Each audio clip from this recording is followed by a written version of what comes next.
Esto es Anatomía de un conflicto, un podcast para ir más allá de los titulares. Buenas noches a todos y a todas. Desde el surgimiento de las primeras civilizaciones, la humanidad ha convivido con los conflictos, las diferencias de intereses, de creencias, de recursos y también de ideas han dado origen a guerras, a protestas y diversos tipos de disputas, pero también han impulsado la búsqueda de acuerdos mediante el diálogo. A pesar de que los avances sociales y tecnológicos, resolver conflictos de forma pacífica sigue siendo uno de los mayores desafíos de cualquier sociedad. Bienvenidos y bienvenidas una vez más a Anatomía del Conflicto, un espacio donde conversaremos sobre la conflictividad y el diálogo social, reflexionando sobre la importancia para construir sociedades más justas, más participativas y más democráticas. Acompáñennos en esta noche. Hoy somos Denia, Juliana, Arlette, Margarita, Adrián y mi persona, Caitlin. Ahora que tenemos un poquito más de contexto de lo que se trata de este podcast, quiero lanzar a ustedes la primera pregunta que tenemos sobre la mesa. Entonces, quisiera saber, cuando hablamos de un conflicto social, normalmente pensamos en manifestaciones o en desacuerdos, pero ¿quiénes son realmente los involucrados en el conflicto? ¿Qué actores sociales participan en un conflicto y cuál es el papel que cumplen el Estado, las empresas y la sociedad civil en la búsqueda de estas soluciones? El Estado. Adelante, Arlette. El punto número 1, el Estado. El Estado tiene la responsabilidad de garantizar los derechos de la población y de actuar como mediador cuando surge un conflicto social, ¿verdad? Y además tiene que promover espacios de diálogo para hacer cumplir todas las leyes y buscar una solución que beneficie los intereses en general. Gracias. Adelante, Margarita. Hola. Otra de los involucrados cuando hablamos de conflicto social son las empresas. Las empresas cumplen un papel importante ya que se deben desarrollar sus actividades con responsabilidad social, respetar las normas ambientales y laborales y mantener una comunicación transparente con la comunidad. Esto ayuda a prevenir los conflictos y a generar una confianza a la hora de desarrollar proyectos inclusive que pueden ser de gran aporte a la comunidad. Concuerdo con usted, compañerita. En cuanto a la sociedad civil, representa la voz de la ciudadanía. Su función es expresar la necesidad, ¿verdad?, e intereses de la población, participar activamente en los procesos de diálogo y colaborar con la construcción de acuerdos.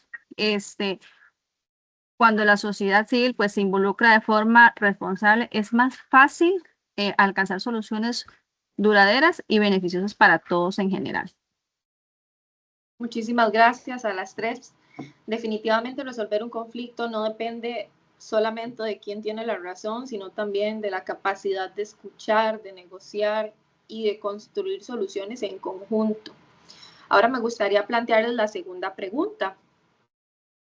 ¿Qué consecuencias puede generar un conflicto social cuando no existe un proceso de diálogo oportuno? Y acá me gustaría escuchar de nuevo a Margarita. Sí, compañera, cuando hay un conflicto social, no hay un proceso de diálogo oportuno, las consecuencias pueden afectar tanto a las personas involucradas como a toda la sociedad. En primer lugar, el conflicto puede intensificarse pasando de un simple desacuerdo a una protesta, a un bloqueo e inclusive a enfrentamientos que lo que vienen es a dificultar la situación y hacer en realidad un conflicto más grande. Adelante, muchas gracias, Margarita. Me gustaría escuchar aquí a Juliana. Sí, yo considero que también una de las consecuencias es que se da una pérdida de confianza entre los diferentes actores que participan, ¿verdad?, en el conflicto. Por una parte, las comunidades sienten que sus preocupaciones no son escuchadas o que los acuerdos a los que se llegan no cumplen con sus expectativas o con sus requisitos. Y comienza a haber una desconfianza tanto hacia el Estado como hacia las empresas también que están involucradas. Esta falta de credibilidad hace que las personas sean menos propensas o que tengan menos ganas de participar en las mesas de diálogo, porque sienten que sus opiniones no van a tener un impacto real. Con el tiempo esta desconfianza también va como a debilitar las relaciones entre los diferentes actores, y en lugar de buscar soluciones en conjunto, cada una de las partes va a buscar defender sus propios intereses y esto pues dificulta, ¿verdad?, todavía más que se llegue a acuerdos, y se hace un distanciamiento más pronunciado entre lo que son comunidades, instituciones públicas y el sector privado. Entonces creo que el diálogo oportuno es realmente importante, que sea eso, que sea temprano, que sea transparente y que sea basado en el respeto de todas las partes involucradas, ¿verdad? Para que se pueda llegar a soluciones que cumplan con los requisitos de cada una de las partes. Muy valioso. Muchísimas gracias, Juliana. Y por último, me gustaría escuchar la opinión de Adrián. Hola, hola, compañeras. Qué interesante, ¿verdad? Cuando se habla de diálogo, el diálogo interfiere en la familia, en las parejas, en el gobierno. Es un asunto complicado, no es tan fácil. Mucha gente podría decir que es fácil llegar, dialogar y ponerse de acuerdo y felices los que están involucrados. Pero un diálogo oportuno puede llevar una escala de violencia, inclusive un país puede ser ingobernable, la vulnerabilidad de derechos, pérdidas económicas significativas, en una profunda polarización social, en la fractura y la cohesión de la ciudadanía. Puede que esto llegue a causar un sinnúmero de probabilidades de conflictos. Inclusive les comentaba que en los hogares y a nivel país se ve en el gobierno, se ve en los debates, se ve en los diputados, cómo cuesta ponerse de acuerdo para tener un diálogo oportuno. Muy importante, sí, muchas gracias, Adrián. Es cierto que cuando algún conflicto no resuelto escala, a veces incluso se generan otros subconflictos, ¿verdad? De eso, y es como una ola, ¿verdad? Una ola de caos, de desacuerdos. Me recuerda, por ejemplo, a las huelgas que se dieron acá en Costa Rica en el 2018, donde el conflicto principal era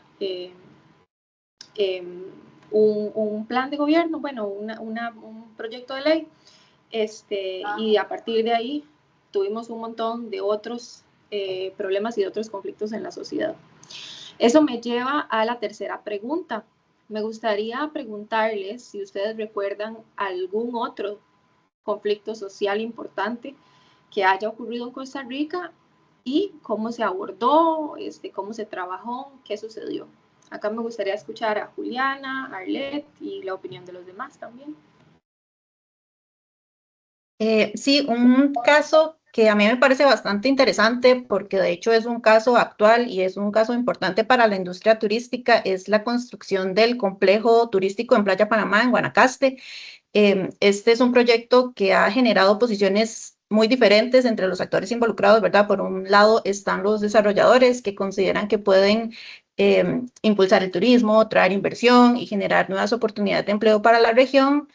Sin embargo, por el otro lado tenemos a las comunidades cercanas, a las organizaciones ambientalistas y algunos vecinos que han expresado diversas preocupaciones por los posibles efectos que pueda traer este proyecto. Una de las principales inquietudes tiene que ver con el impacto ambiental. Pues Playa Panamá, este proyecto se estaría construyendo en un área protegida, es un ecosistema costero muy valioso y pues obviamente está esta preocupación de cómo una construcción de esta magnitud podría afectar la biodiversidad, el acceso a la playa y el uso de los recursos sostenibles. Sin embargo, es importante porque no solo está esta parte ambiental, ¿verdad? También hay una preocupación por las consecuencias sociales que puede tener este proyecto turístico, como es un tema que también está como muy en auge, digamos, que es la gentrificación. Esto va a generar, ¿verdad?, el aumento en el valor de los terrenos, el aumento en el costo de la vida, y esto lo que ha hecho en muchas partes ya es el desplazamiento de los habitantes locales hacia otros lugares. Y lo que pasa muchas veces con este tipo de proyectos es que estos beneficios económicos se concentran en unos pocos y la comunidad local lo que absorbe son todos los impactos negativos, ¿verdad? Entonces, pues creo que este es un caso, como les decía, interesante para el sector turístico porque siempre está este cuestionamiento, ¿verdad?, de la industria, del dilema entre el desarrollo económico y la protección de las comunidades y la biodiversidad, que muchas veces se ven como puntos opuestos, pero pues en algún punto tenemos que llegar a un acuerdo, ¿verdad? Gracias, Juliana. Adelante, Arlet. Yo les vengo a hablar un poquito. Este conflicto es un conflicto que aún no ha concluido, ¿verdad? Se ha abordado mediante la participación de diferentes instituciones del Estado, como cuáles instituciones, como el Ministerio de Ambiente y Energía, la Secretaría de Técnica Nacional de Ambiente y las municipalidades, las cuales han analizado el cumplimiento de la normativa ambiental y de los estudios de que ha hecho impacto este proyecto, que al mismo tiempo, ¿verdad?, las comunidades, los vecinos y las organizaciones han ejercido su derecho a participar a través de audiencias, manifestaciones, han habido recursos legales,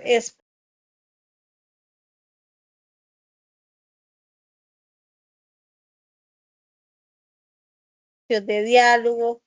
Todo eso muestra que en una democracia como la que es Costa Rica, ¿verdad?, los conflictos sociales se pueden presentar o se pueden enfrentar mediante la participación ciudadana, el respeto a la ley y el diálogo entre las distintas partes, con el objetivo de encontrar un equilibrio entre el desarrollo económico, la protección del ambiente y el bienestar de todas las comunidades.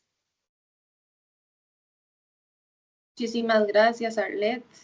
Ahora, Denia, Margarita, Adrián, ¿qué opinan de este conflicto? Tal vez podemos empezar con Adrián. Qué interesante, ¿verdad? Considerar este caso. Muestra la importancia de planificar el desarrollo turístico de una manera responsable. Pero si bien los proyectos no se pueden generar empleo, traer inversión y fortalecer la economía local, ¿qué se estaría dando a cambio, verdad? El daño ambiental, no se puede garantizar la protección ambiental y el bienestar de las comunidades. Tiene que haber un balance para que ello pueda circular de una forma de un desarrollo sostenible, compatible con el ambiente y también compatible con la población local, que muchas veces esta es la que aporta y la que menos se ve beneficiada. Correcto. Gracias, Ok, Adrián. Adelante, Denia. Muchísimas gracias. Sí, aquí, concurrendo con lo que digamos, como mencionaba la compañera Led y en coordinación con el compañero Adrián, algunas organizaciones, de hecho, ambientalistas, ¿verdad?, han presentado recursos de amparo y acciones de inconstitucionalidad como parte de estos procesos, ¿verdad? ¿Por qué? Porque ellos presentan esas medidas cautelares para que suspendieran temporalmente permisos para buscar exactamente lo que decían los ciudadanos, ¿verdad?, los vecinos, una investigación, un proceso que se garantizara básicamente que se está cumpliendo con todo y que pues no llegue a afectar, ¿verdad?, lo que es en la parte ambiental, que es tan importante para todos. En este caso, digamos, esto se llevó a un análisis y a un diálogo, ¿verdad?, que es parte fundamental, como venimos viendo en los procesos, ¿verdad?, para que todos tengan su aporte y su expresión en lo que es ese tipo de situaciones. Por ejemplo, los vecinos exponen su punto y los inversionistas pues también tienen su parte de proceso que han llevado a cabo, ¿verdad?, conforme a las leyes en Costa Rica. Entonces, eso se pone sobre la mesa y se analiza el trasfondo de toda la situación, ¿verdad? Entonces, el diálogo siempre es el punto clave para ambas partes y el desarrollo del país como tal. Muchísimas gracias, Denia. Por temas de tiempo, voy a continuar con la siguiente pregunta. Me gustaría que con una frase cada uno me diga cómo resumiría la importancia del diálogo social en una democracia. Empecemos con Arlette, después Margarita y después Adrián y Juliana. Adrián y Denia, perdón. Adelante. La frase con la que cerraría es: la tolerancia nos enseña a respetar las diferencias y a convivir en paz.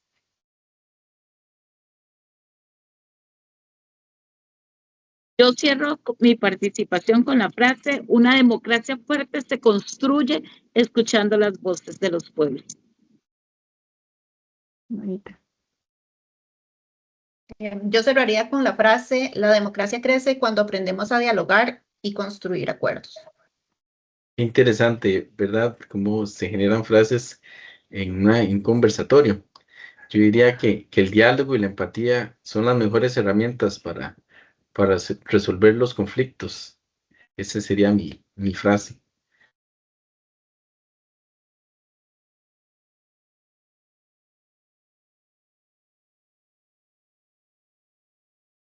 Y encontrar soluciones juntos.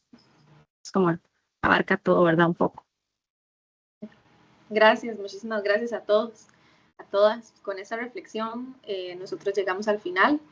Recordemos que los conflictos van a existir siempre, pero la forma en la que decidimos enfrentarlos y trabajarlos es lo que define el futuro de la sociedad en la que vivimos. Yo los dejo con mi frase, que sería: la paz comienza cuando elegimos el diálogo en lugar de la violencia. Muchas gracias por acompañarnos en Anatomía del Conflicto y nos vemos en una próxima ocasión. Buenas noches.